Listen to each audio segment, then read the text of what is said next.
is an Unspoiled Network podcast.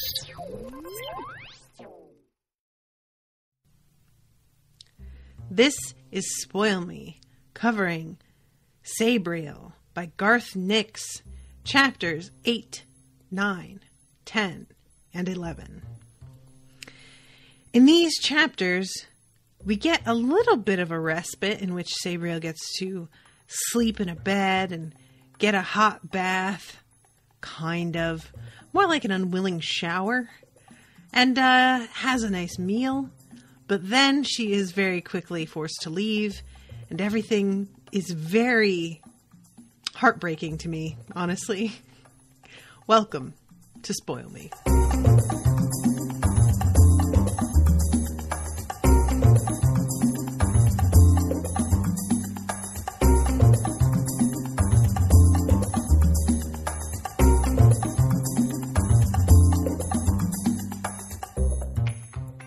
Welcome to the show, everybody. I am Natasha.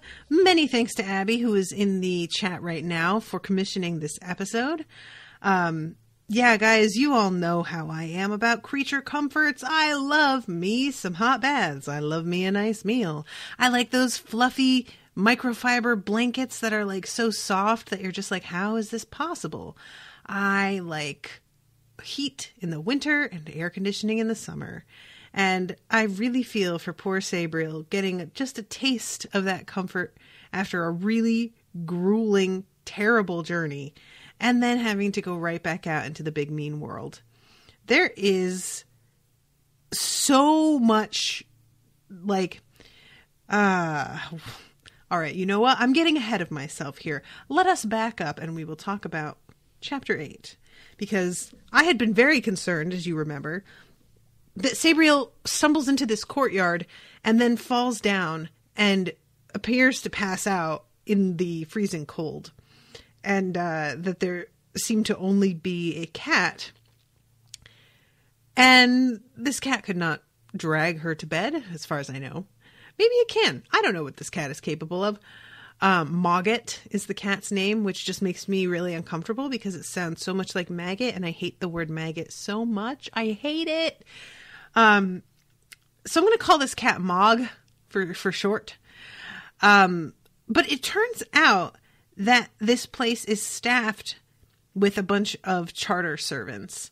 And I don't know why it didn't occur to me that there were charter servants here. I just assumed that those were like a hugely involved piece of magic that were only put in place as guardians during a particularly to guard over an area that was really potentially vulnerable and maybe had more capacity to hold onto that magic for whatever reason than other areas might. And it didn't occur to me that there would be servants to do just everyday things, which it turns out, because then when I did realize that they existed, I then assumed that they were put in place by her father right before he left. And it turns out that many of these charter servants were created by different ancestors of hers living in this place, and that some of them are so old that she can't even determine their age. So they have become a little bit recalcitrant, is the word that I'm thinking of, and I'm not sure if that's exactly appropriate, but basically, you can't tell them shit. They're going to do what they're going to do, and you're going to like it. And that's about it. And I found it very funny. Although it was a little bit of a bummer, but it was also like so necessary to break up what's otherwise a little bit too easy of a time for her, right? I think Abby's saying, oh no, I always relate it more to Moggy. What's Moggy? I don't even know what that means. Like a cat. Moggy is a cat? A mongrel in dog language. Abby, I'm sure what you're saying makes sense to somebody. It's like you're just using Mad Libs to me. Like a cat, a mongrel in dog language. What are you talking about?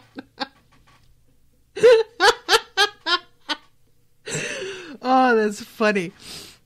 Okay, maybe that's a British thing. Oh, all right. I never heard that. A lot of Britishisms I feel like I'm familiar with, but not this one.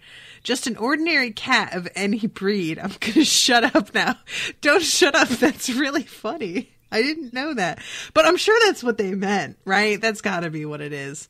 Because I heard maggot. It was just so close to maggot, and I was just like, oh, no. But Moggy, I never heard that. Okay, cool. So Sabriel wakes up. She's in this lovely place. Guys, can I read this to you? Because it just makes my little heart so happy because I want to be here so much. Sabriel awoke to soft candlelight, the warmth of a feather bed, and silken sheets delightfully smooth under heavy blankets. A fire burned briskly in a red brick fireplace, and wood-paneled walls gleamed with the dark mystery of well-polished mahogany. A blue-papered ceiling with silver stars dusted across it faced her newly opened eyes. Does that sound lovely or what? I want to go to there. Thank you. She wakes up and she's like, oh, this is nice. And then she looks down and sees that cat again. That cat that is not a cat. And she's abruptly like, ooh, I am in bed naked with no weapons and there's this thing here. Maybe I should not enjoy myself so much. Maybe this is a very bad position for me to be in. And the cat, when she asks, she says who at first and then corrects to what are you? I have a variety of names. You may call me Mogget. As to what I am, I was once many things, but now I'm only several. Primarily, I am a servant of Abhorsen, unless you would be kind enough to remove my collar. Sabriel gave an uneasy smile and shook her head firmly. Whatever Mogget was, that collar was the only thing that kept it as a servant of Abhorsen, or anybody else. The charter marks on the collar were quite explicit about that. As far as Sabriel could tell, the binding spell was over 1,000 years old. It was quite possible that Mogget was some free magic spirit as old as the wall, or even older. She wondered why her father hadn't mentioned it, and with a pang, wished that she had awoken to find her father there in his house, both their troubles over. Yeah, and then at one point, Sabriel watched her trained eye noting that Mogget's shadow was not always that of a cat. Ooh, this is the kind of thing that I want to see on film, you know? I want to know what Mogget's shadow turns into. It'd be really fun, because, you know, of course, the immediate thing that you think of is like some kind of monster or a person or like, you know, silhouettes that suggest some kind of like creature. But what if Mogget's like shadows were like of like a toaster oven or something really like weird and mundane that would be super confusing, that you're just like, wait, did you see that? Is that an Xbox controller?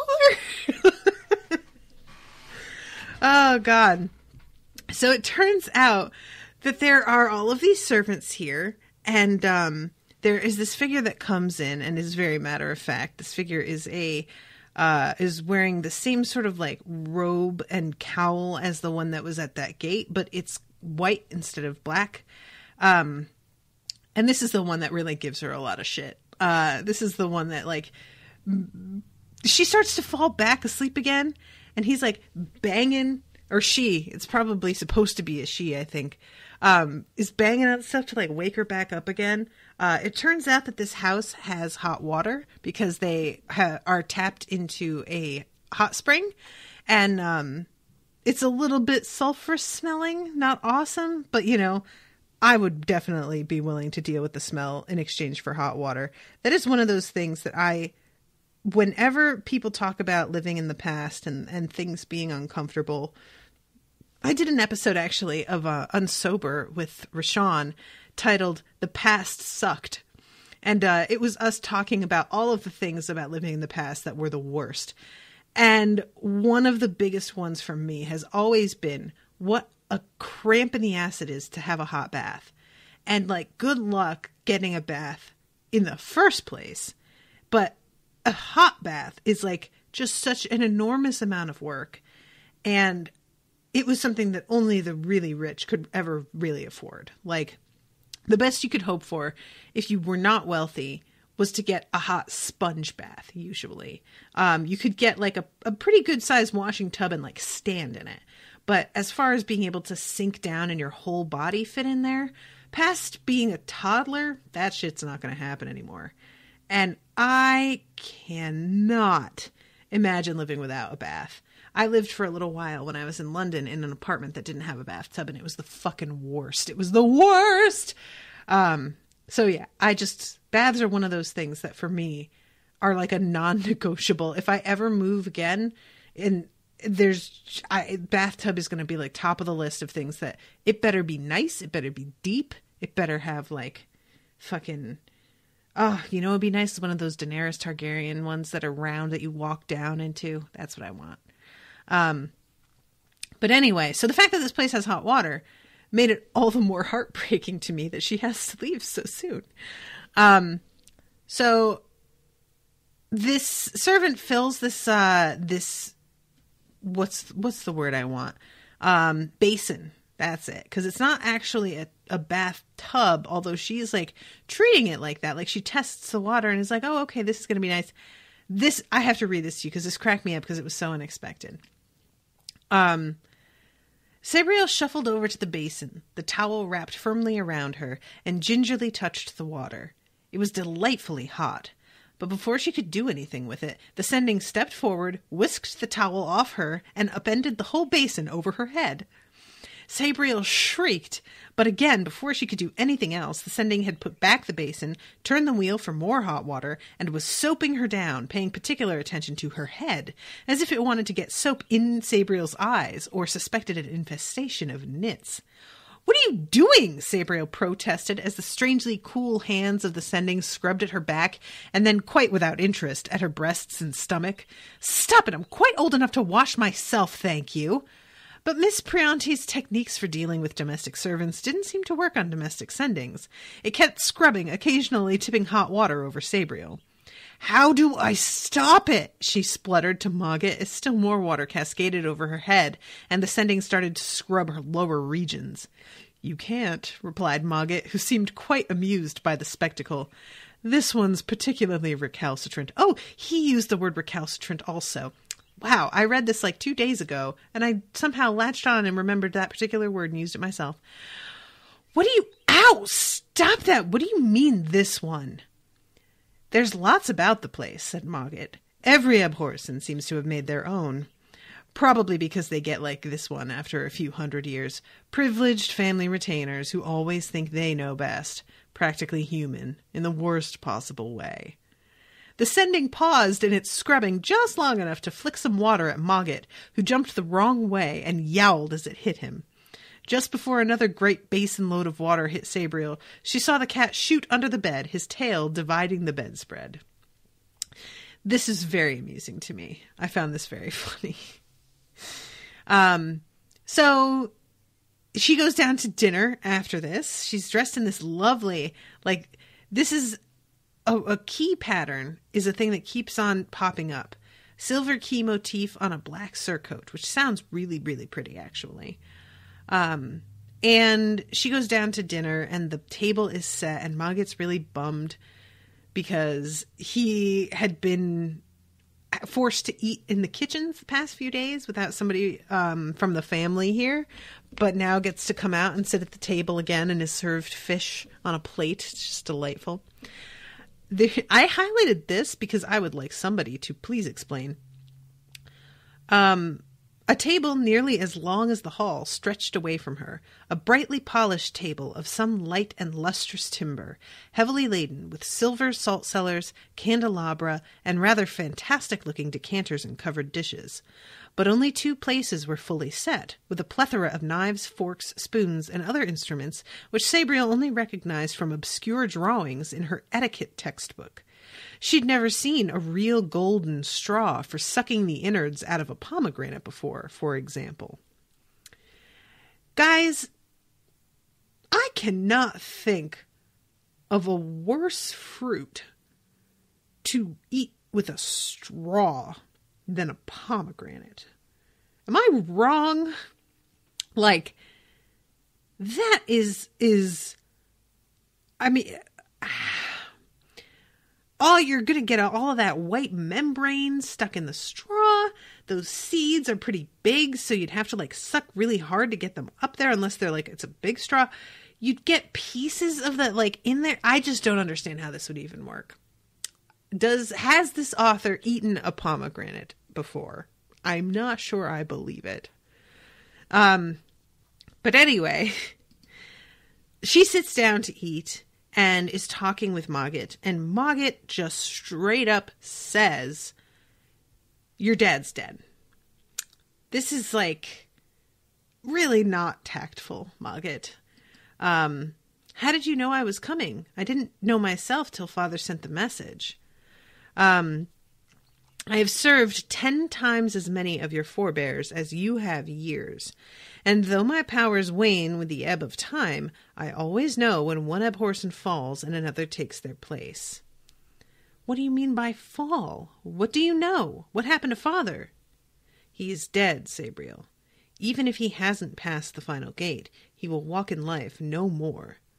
That is... No, interrupted Sabriel. He can't be. He cannot be. He is a necromancer. He can't be dead. That is why he sent the sword and bells to you, as his aunt sent them to him in her time. And he was not a necromancer. He was abhorsen.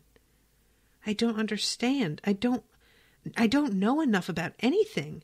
The old kingdom, charter magic, even my own father. Why do you say his name as if it were a title? It is. He was the abhorsen. Now you are. And she's just like, this is very, very helpful.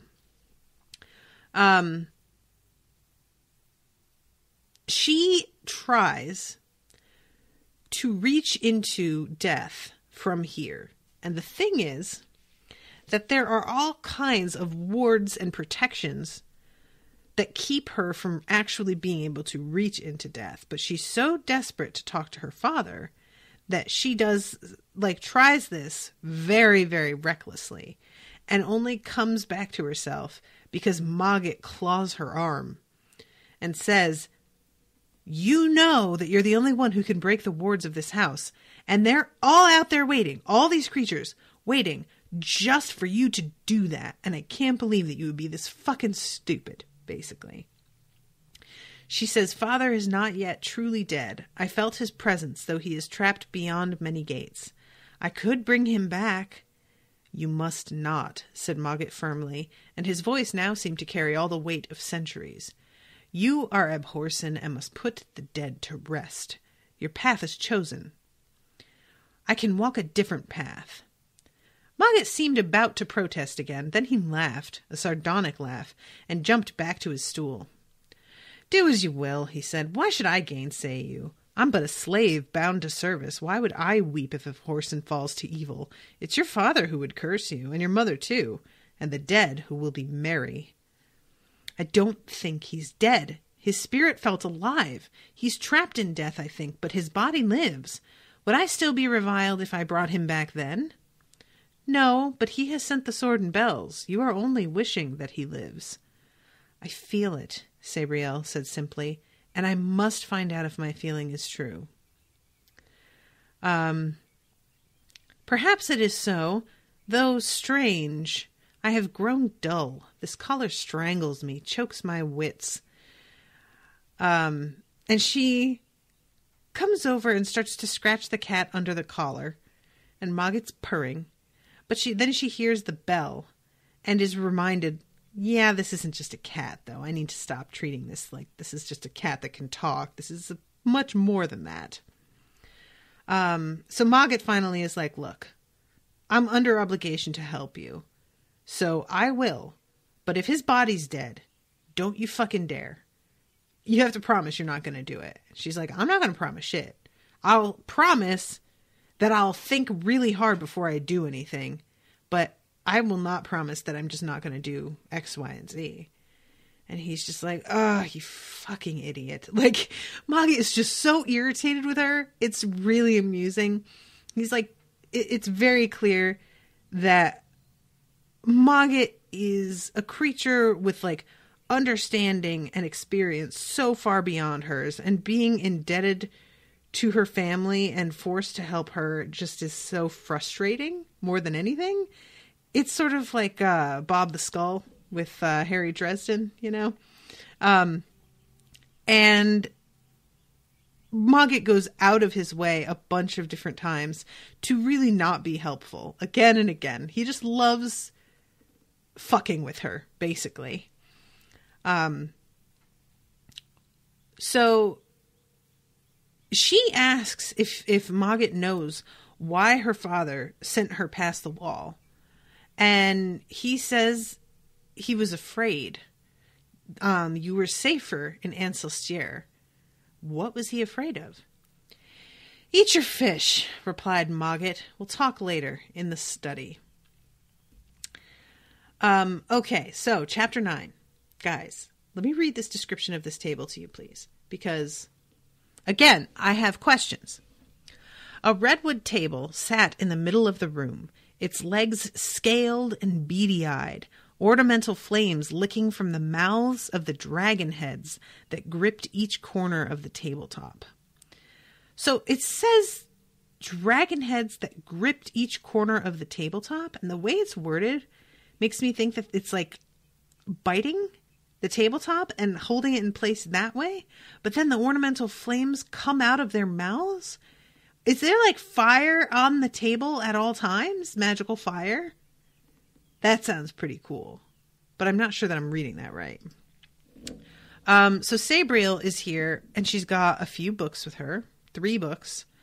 And one of them is the Book of the Dead, which she's trying to be really casual about because Mogget's sort of like... Mogget seems to arouse this sort of perversion in her of needing to disagree or pretend the opposite to anything he says.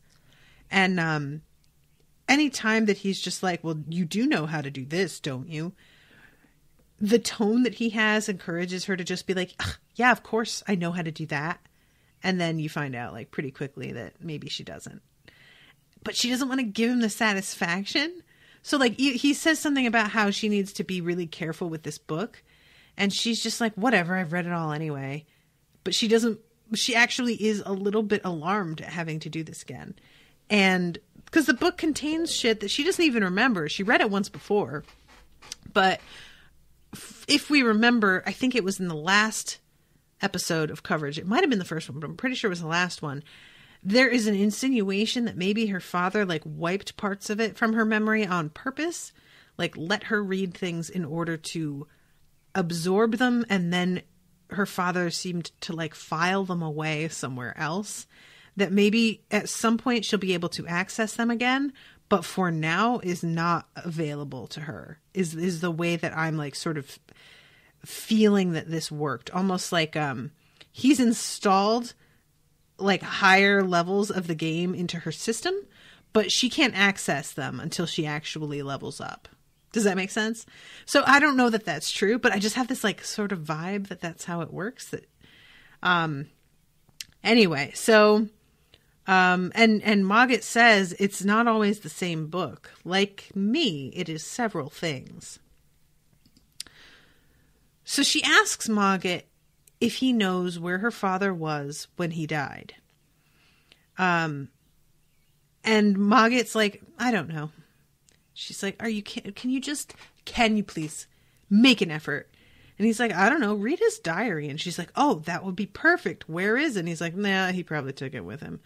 Dude, you are the worst.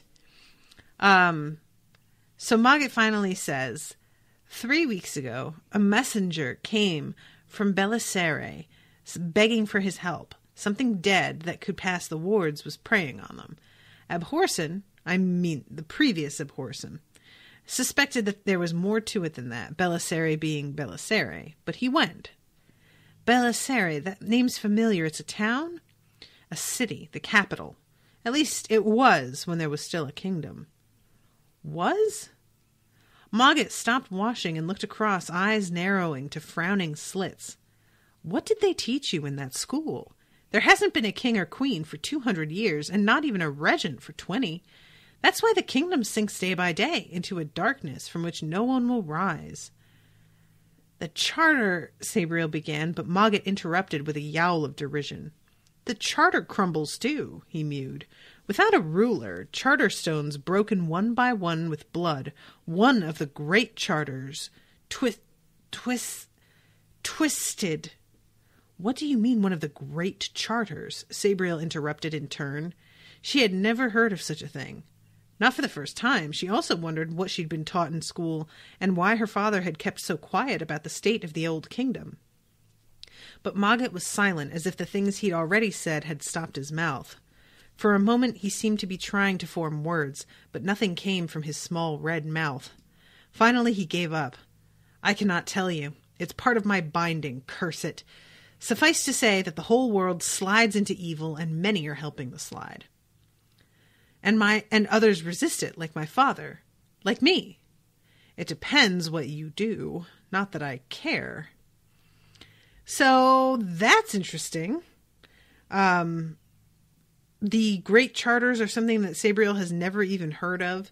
And it seems like there's like an aim to go and break each of them one by one to like allow things in. I don't like the sound of this at all.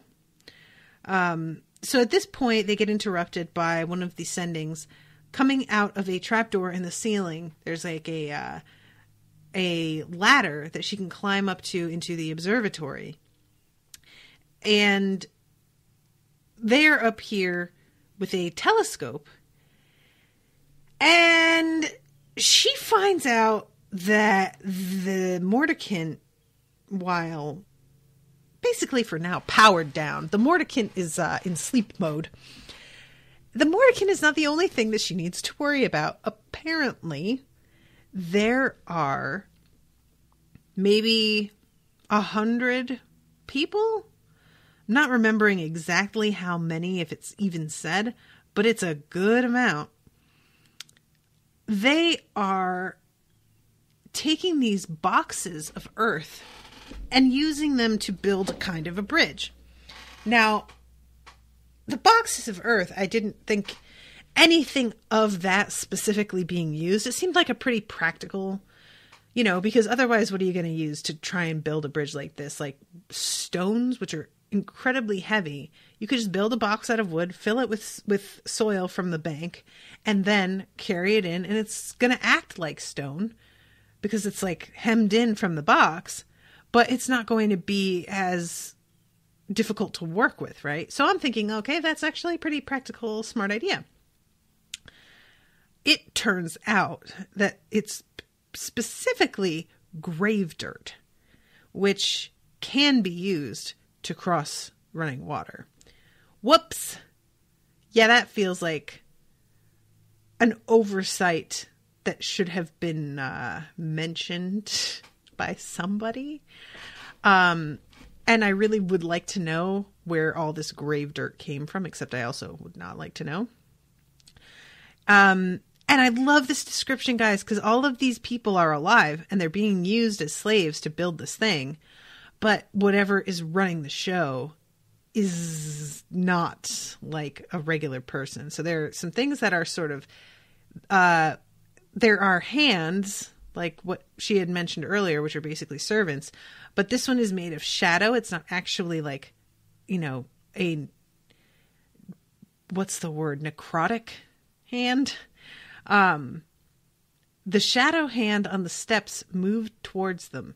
Its legs like treacle, pouring down the slope, lapping over each step in turn. Whew, that's super cool sounding.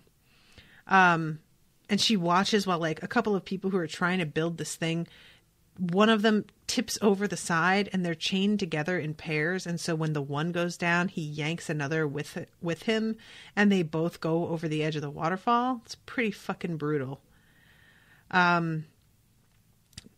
So she's just really bummed when she sees this. She's just like, ugh, I really thought that I was going to be safe here for a little while. I thought I'd at least be able to catch my breath for like a few days. I can't believe that they've come up with this plan. This is like too good a plan. And Mogget tells her, so You can do something about this. It's kind of a big deal, and you're going to have to, like, evacuate, but you can. So, oh, you know what? I'm jumping right over something. Hold on. I'm backing up for a second. Mogget says it'll take at least until tomorrow evening before their bridge is complete. But this shows planning, and that means a leader. Still, every abhorsen has enemies. It may just be a petty necromancer with a better brain for strategy than most. I slew a dead thing at Cloven Crest, Sabriel said slowly, thinking aloud. It said it would have its revenge, and spoke of telling the servants of Caragor. Do you know that name? I know it, spat Mogget, tail quivering straight out behind him, but I cannot speak of it except to say it's one of the greater dead and your father's most terrible enemy. Do not say it lives again.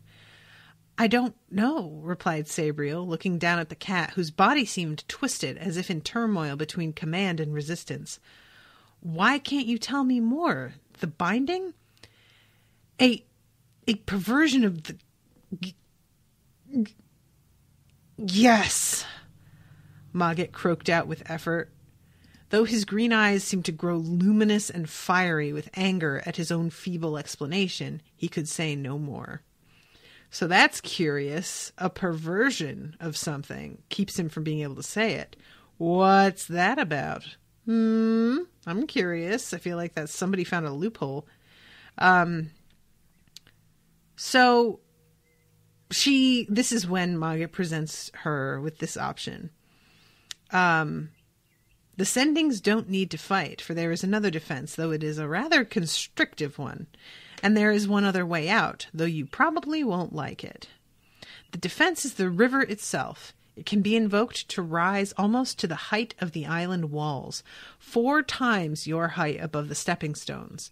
Nothing can pass such a flood, in or out, till it subsides in a matter of weeks. So how would I get out? Asked Sabriel. I can't wait weeks. One of your ancestors built a flying device, a paper wing, she called it. You can use that launched out over the waterfall. Oh, said Sabriel in a little voice. If you do wish to raise the river, then we must begin the ritual immediately. The flood comes from meltwater, and the mountains are many leagues upstream. If we call the waters now, the flood will be on us by dusk tomorrow. So we jump to the next chapter here. And we hear about how insane this flood is. First of all, there are giant chunks of ice that come ahead of it because, like Mogget said, meltwater. And these chunks of ice smash into the boxes of grave dirt and just completely obliterate them. Dead hands and living slaves scurried back along the coffin bridge, the dead's shadowy bodies losing shape as they ran, so they became like long, thick worms of black crepe, squirming and sliding over rocks and boxes, throwing human slaves aside without mercy, desperate to escape the destruction that came roaring down the river. Sabriel watched from the tower, felt the people die, convulsively swallowing as she sensed their last breaths gurgling, sucking water instead of air. Yikes, that fucking sucks. I hate so much that she has to feel it when people die. That's like the hyper empathy from Parable of the Sower. And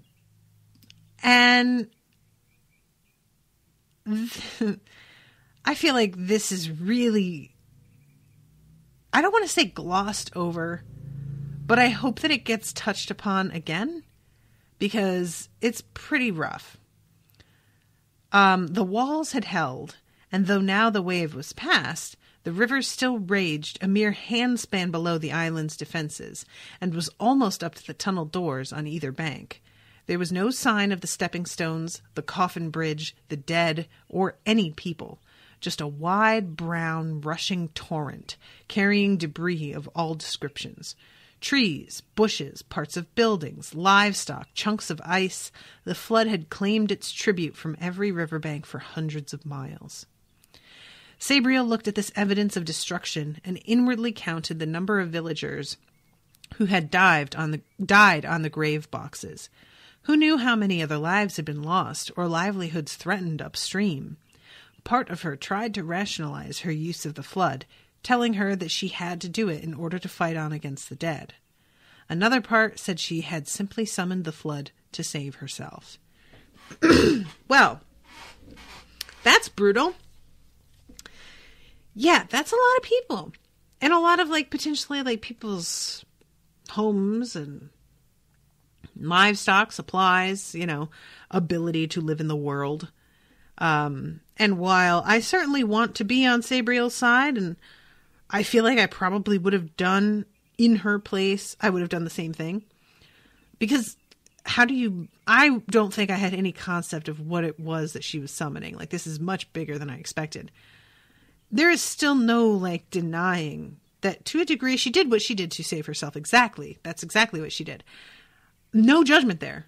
Like, I don't think saving yourself is always a bad thing. And her saying to fight on against the dead, valid, you know? But also, is that the whole story? I don't know. I feel bad because I think that she had to do this, but I also don't know that she's ever really going to be able to, like, forget about this, move on from, I don't know if forget is the word I want, but just come to peace with that. That's an awfully big thing, you know, to carry. I don't know. That's a lot. That's a lot.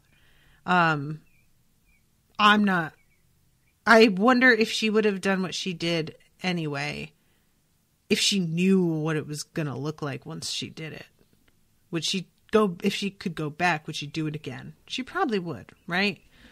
And I feel like she gets more of a pass because she didn't quite know what she was heading into.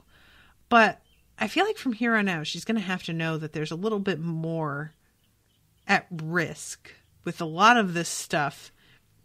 And by this stuff, I mean the magic that has been left in place for her to use somehow. Because this ritual was basically like going into this weird basement and putting her hands on a block of ice and asking for help. There has to be more out there that she's going to be able to access that is like set up this way. And she, it seems, does underestimate its power. So I feel like she needs to start getting a little wise on that. So meanwhile, as this is all being handled and the river is rising alarmingly, it turns out that the Sendings are all packing bags for her and getting things ready and getting the paper wing ready as well. And Sabriel is not super... There's a couple things. First of all, she doesn't exactly know where to go. She has to get to this city and she doesn't even know where it is.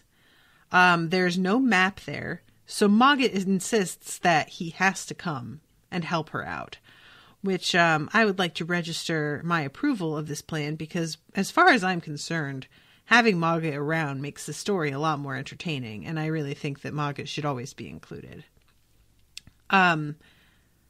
But also, she sees the paper wing, and it doesn't look great. Like, she's sort of side-eyeing it a little bit, just kind of like, is this... I'm supposed to climb into this thing. This thing is supposed to not only fly, but, like, be waterproof. There's a lot of spray coming up from the waterfall, and this thing looks like if it gets damp, it's going to disintegrate like toilet paper, basically. She's not thrilled about this. Meanwhile, Mogget is just not being helpful. And I love this line. I highlighted this. Do you have anything positive to say? Anything that might actually help? She snapped. Mogget yawned, showing a pink tongue that seemed to contain the very essence of scorn. Well, yes, of course. I know the way, so I'd better come with you. Someone has to look after you, at least till you've grown into a real abhorsen. So at this point, she's like, I appreciate that, and you know what? Go with me.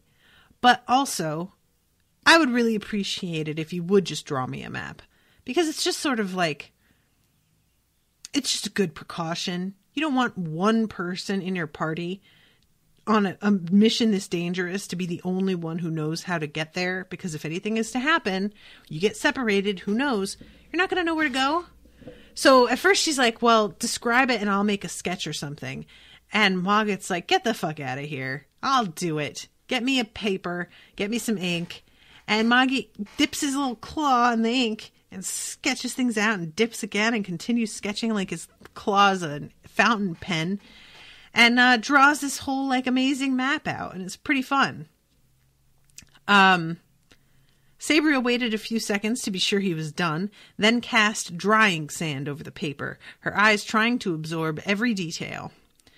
You can look at it later. We're still in a hurry. You'd better go and get dressed for a start. Do try to be quick. So Sabriel goes into her room, and these sendings are waiting for her to dress her. And these sendings are not here to play. They put her in this fucking outfit. I love this. I'm going to read this. She had hardly stepped inside before they'd stripped her indoor dress and slippers off, and she'd only just managed to remove her own underclothes before ghostly charter-traced hands tickled her sides. A few seconds later, she was suffering them anyway as they pulled a thin cotton-like undergarment over her head and a pair of baggy drawers up her legs. Next came a linen shirt, then a tunic of doeskin and breeches of supple leather, reinforced with some sort of hard, segmented plates at thighs, knees, and shins, not to mention a heavily padded bottom, no doubt designed for riding. A brief respite followed, lulling Sabriel into thinking that might be it, but the sendings had merely been arranging the next layer for immediate fitting. Two of them pushed her arms into a long armored coat that buckled up at the sides, while the other two unlaced a pair of hobnailed boots and waited. The coat wasn't like anything Sabriel had ever worn before, including the male hauberk she'd worn in fighting arts lessons at school. It was as long as a hauberk with split skirts coming down to her knees and sleeves swallow-tailed at her wrists, but they seemed to be entirely made of tiny overlapping plates, much like fish scales. They weren't metal either, but some sort of ceramic or even stone. Much lighter than steel, but clearly very strong, as one sending demonstrated by cutting down it with a dagger, striking sparks without leaving a scratch. Sabriel thought the boots completed the ensemble, but as the laces were done up by one pair of sendings, the other pair were back in action. One raised what appeared to be a blue and silver striped turban, but Sabriel, pulling it down to just above her eyebrows, found it to be a cloth-wrapped helmet made from the same material as the armor. The other sending waved out gleaming deep The other sending waved out a gleaming, deep blue circuit dusted with embroidered silver keys that reflected the light in all directions. It waved the coat to and fro for a moment, then whipped it over Sabriel's head and adjusted the drape with a practiced motion. Sabriel ran her hand over its silken expanse and discreetly tried to rip it in one corner, but for all its apparent fragility, it wouldn't tear. Last of all came sword belt and bell bandolier. Guys, I just read 10 minutes of just what she's wearing. How is this bitch gonna pee? It's gonna be a nightmare. This is like... that seems just... She's gonna have to take off so much. I can't help but think about things like this. This is like when you like come up with a really good cosplay and you're really happy with it, and then you start to think about the practical aspects after you finally finished your whole thing and put it together and you're dressed and you're looking in the mirror and you're like, this looks awesome. And then all of a sudden you're like, oh no, I have to pee. What am I going to do? I need like 2 other pairs of hands to help me get this off and back on again. So anyway, let's see. She would have looked longer, but the sendings tugged at her sleeves and directed her attention to the bed. A leather backpack lay open on it, and as Sabriel watched, the Sendings packed it with her remaining old clothes, including her father's oilskin, spare undergarments, tunic and trousers, dried beef and biscuits, a water bottle, and several small leather pouches full of useful things, such as telescopes, sulfur matches, clockwork fire starter, medicinal herbs, fishing hooks and lines, sewing kits, and other small essentials. The 3 books from the library and the map went into oilskin pouches and then into an outside pocket. So it sounds like it's so much stuff, but we are specifically told that after she puts it all on and she tries and moves around, she's able to move actually pretty damn easily, like much more so than she expected. So at this point, Mogget comes up to her and like basically horks up a hairball, but it turns out to be a ring rather than a hairball. A ring with a ruby gripped between 2 silver claws that grew out of the band. You'll know if you need to use it. Put it on. Sabriel looked at it closely, holding it between 2 fingers as she slanted it toward the light. It felt and looked quite ordinary. There was no charter mark on the stone or in the band. It seemed to have no emanations or aura. She put it on. It felt cold as it slipped down her finger, then hot, and suddenly she was falling into infinity, into a void that had no end and no beginning. Everything was gone, all light, all substance. Then charter marks suddenly exploded all around her, and she felt gripped by them, halting her headlong fall into nothing, accelerating her back up, back into her body, and back into the world of life and death. Woo! That's pretty heady stuff. So yeah, she goes out, chapter 11, this is the paper wing. This shit doesn't look great. And she's very, very reticent to get into it. It's like the kind of thing... Oh, excuse me, guys. Ooh, it's that time of day. 3:30, 4 o'clock. This is the exact time, every time, that I start to have this happen. I need to make a cup of tea. Sabriel climbed the last few steps with sinking expectations. The construction material was now clear, and so was the craft's name. The whole thing was made up from many sheets of paper, bonded together with some sort of laminate. Painted powder blue with silver bands around the fuselage and silver stripes along the wings and tail, it looked pretty, decorative, and not at all airworthy. So she asks whether it's been flown before, and Mogget is like, yeah, trust me. It's been flown a many a time. She actually, the woman who built it, was able to go out and back from this, like all the way to the seashore in one day. But she was also a weather witch. And then Mogget's like, you don't happen to have that kind of power, do you? And she says no, and thinks to herself, she knew that wind magic was largely whistled charter marks, but that was all. I think that is so cool. Whistled charter marks for wind. It's great. What will these kids think of next? So she gets into this thing and is pleasantly surprised after getting into it that it feels actually pretty solid and it's very comfortable. And starts to be like, all right, maybe this is going to be okay. There's a rear view mirror that I enjoy. And there is a charter mark on it, and I'm not sure what it's for, but it told her of the marks that would follow. Marks to raise the lifting winds, marks for descending in haste, marks to call the wind from every corner of the compass rose. There were other parts for the paper wing, and as Sabriel absorbed them, she saw that the whole craft was lined with charter magic, infused with spells. The person who made it had labored long and with love to create something that was more like a magical bird than an aircraft. So she's sitting in there, and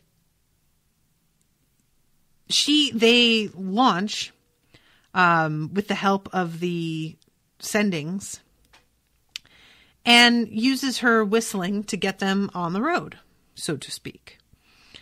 And as soon as they take off, the paper wing sort of seems to like transform into an actual bird. And its eyes like are able to like open and close and whatnot. It's pretty cool. And they're heading out, and everything seems to be pretty like going pretty well, I guess. And they've been out for quite a while. Only Mogget, being Mogget, looked behind them and above. Even so, he didn't see their pursuers until they came wheeling out of the sun, so his yowling cry gave only a few seconds' warning, just long enough for Sabriel to turn and see the hundreds of fast-moving shapes diving down upon them. Instinctively, she conjured charter marks in her mind, mouth pursed, whistling the wind back up, turning them to the north. "Gore crows!" hissed Mogget, as the flapping shapes checked their dive and wheeled to pursue their suddenly enlivened prey. I'm going to read to you all about gore crows. Gore crows didn't last long in the sun and wind. These must have been made the previous night. A necromancer had trapped quite ordinary crows, killing them with a ritual and ceremony, before infusing the bodies with the broken, fragmented spirit of a single dead man or woman. Now they were truly carrion birds, birds guided by a single, if stupid, intelligence. They flew by force of free magic and killed by force of numbers. Yo, that is some shit, man. Like, for real. That's a lot. I mean, this whole thing about being able to take, like, the spirits of dead men and women is just not fair. Am I right? Like, that just feels mean. Once you're dead, that should really be it. That should be it. That you should be done. This necromancy stuff is for the birds. I didn't mean that way. I didn't even do that on purpose. Oh, it was like I realized the pun that I was making as it came out of my mouth, but it was too late. It was pretty good, though, actually, so I'm going to go ahead and take credit for it like I meant it. This necromancy is for the birds. Good Lord. So yeah, these things are fucking following them, and there are just so many of them that there's no way to to fight back. And never mind the fact that, fighting, she would have to use a sword. And if she goes the wrong way with that sword, she's riding in a vehicle made of paper. It'll probably fuck it up pretty bad. So she uses her magic to summon wind, to push her a little harder. And for a second of panic, Sabriel felt her dry lips unable to purse. Then she wet them, and the whistle came, slow and erratic. The charter marks felt clumsy and difficult in her head, as if she were trying to push a heavy weight on badly made rollers. Then, with a last effort, they came easily, flowing into her whistled notes. The wind came with the speed of a slamming door, howling up behind them with frightening violence, picking up the paper wing and shunting it forward like a giant wave lifting up a slender boat. Suddenly they were going so fast that Sabriel could barely make out the ground below, and the individual islands of the delta merged into one continuous blur of motion. Eyes closed to protective slits, she craned her head around, the wind striking her face like a vicious slap. The pursuing gore-crows were all over the sky now, formation lost like small black stains against the red and purple sunset. They were flapping uselessly, trying to come back together, but the paper wing was already a league or more away. There was no chance they could catch up. So that's pretty good. I have to admit that when I read there was no chance that they could catch up, I was like, these motherfuckers are going to catch up. But it doesn't seem like that's what happened, so cool. But yeah, they are scary, man.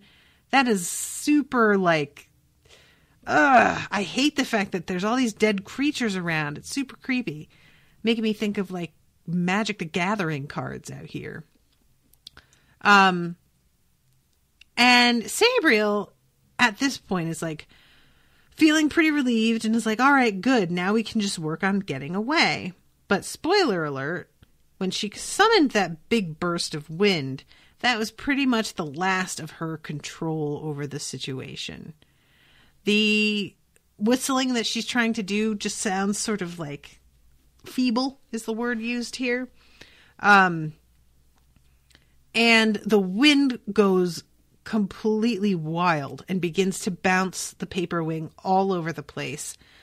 And she is just thrown all over. Like, thank God she's wearing basically an entire harness that keeps her from like coming straight up out, because as the paper wing begins to plummet down, she's like, you know, how that happens when you're riding a roller coaster and you suddenly seem to like float up out of your seat for a second.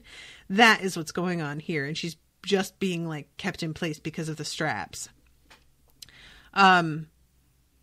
She tried to whistle the lifting wind, but it too was beyond her power. The paper wing seemed unable to halt its headlong descent. It fell, nose tilting further and further forward till they were diving almost vertically, like a hammer rushing to the anvil of the ground below. It was a long way down. Sabriel screamed once, then tried to put some of her fear-found strength into the paper wing, but the marks flowed into her whistle without effect, save for a golden sparkle that briefly illuminated her white, wind-frozen face. The sun had completely set, and the dark mass of the ground below looked all too much like the gray river of death, the river their spirits would cross into in a few short minutes, never to return to the warm light of life. At this point, we've got Mogget saying, "Loose my collar. Loosen my collar and remember the ring." And I'm over here basically being like, don't you do it. Even though she's going to die if she doesn't. So of course she's going to do it. But if there is anything that old fairy tales have instilled in me, it is a respect for the rules. Because you don't do what people tell you and you will just get fucked over.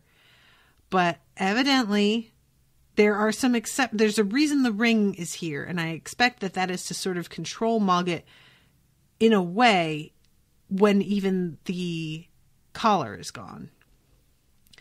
So she decides that she's going to let it loose and undoes the collar. Is really surprised at how, considering how old the collar is, it comes off really easily. Then it was open and suddenly heavy like a lead rope or a ball and chain. Sabriel almost dropped it, but it became light again, then insubstantial. When Sabriel opened her eyes, the collar had simply ceased to exist. Mogget sat still on her lap and seemed unchanged. Then he seemed to glow with an internal light and expand till he became frayed at the edges, and the light grew and grew. Within a few seconds there was no cat shape left, just a shining blur too bright to look at. It seemed to hesitate for a moment, and Sabriel felt its attention flicker between aggression toward her and some inner struggle. It almost formed back into the cat shape again, then suddenly split into 4 shafts of brilliant white. One shot forward, one aft, two seemed to glide into the wings. Then the whole paper wing shone with fierce white brilliance, and it abruptly stopped its headlong dive and leveled out. Sabriel was flung violently forward, body checked by straps, but her nose almost hit the silver mirrors, neck muscles cording out with an impossible effort to keep her head still. Oof. So Mogget has managed to break the paper wing. And that they're still going to like crash land, but it's not going to be like the crash that it would have been. They are sliding over some grass and everything seems like, oh, this is going to be pretty neat and tidy. And then they keep sliding right over the edge of some giant pit. And the pit is like hundreds of feet deep. So even though they are able to slow their descent down and get a pretty solidly good landing, it is not enough. And that, again, just does not seem fair. And I'm really curious about what Mogget is. The internal struggle that Mogget is having. It's almost like Mogget is so unused to leaving his cat form that he doesn't exactly like remember how to do it. Or if, I don't know. But yeah, so I'm at the end of my time here and I'm going to have to wrap up.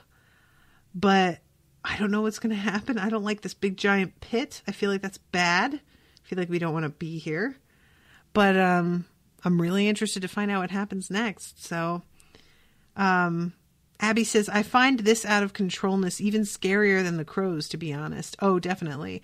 Yeah, the crows, it's weird. Like the concept of the crows is what I find more scary than the crows themselves, if that makes sense.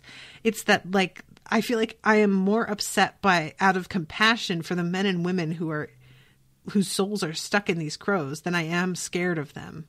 It just makes me sad, you know? But in terms of, like, I am afraid of heights, and this sort of thing is just, I don't like it. I don't cope well with it. Thumbs down. Would not recommend. So yeah, that's the end of this section. So guys, thank you all so much for coming. I really appreciate you all. And thank you again to Abbey for commissioning this. And I'm glad that you were able to come. And I hope to see you all soon with a new episode. Thumbs up, and best of luck to Abbey, who had some upsetting bank problems, which I think we're all familiar with. But she's going to be commissioning the next one if she can pretty soon. So I'll keep you all posted. Thank you all again, and toodaloo, motherfuckers.